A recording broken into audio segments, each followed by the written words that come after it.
Now, the Democratic People's Republic of Korea and South Korea have agreed to resume talks on reopening the Kaesong industrial zone, which has been closed for nearly 4 months. Vanessa Duffy takes a look. The DPRK will hold the 7th round of working-level talks on August 14th, without any precondition for normalizing operations in the Kaesong industrial zone, which has been a repeated request by the South. In a statement carried by DPRK's state TV, Pyongyang offered a new round of talks and said it was lifting a ban on operations at the jointly run Kaesong industrial zone. It added that both sides would prevent another suspension of operations. South Korea has accepted the proposal, describing it as forward-looking.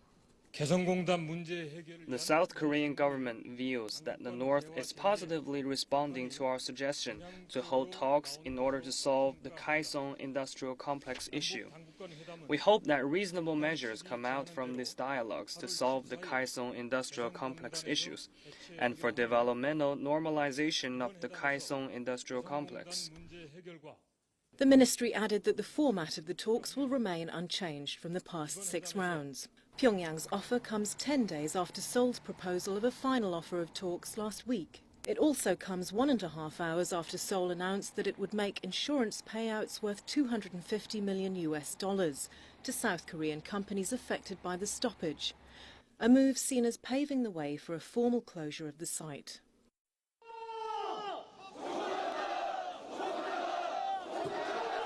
Earlier, around 500 South Korean factory owners protested in Paju, marched down streets and flew paper airplanes expressing their hopes for normalization.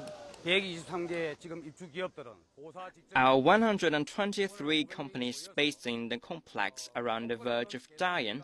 500 of us are here today to insist on the normalization of the Kaesong industrial complex without any preconditions. The DPRK closed the site in April, withdrawing all of its 53,000 workers and banning employees and managers of South Korean firms from crossing the border at the height of tensions between the two countries. Vanessa Duffy, CCTV.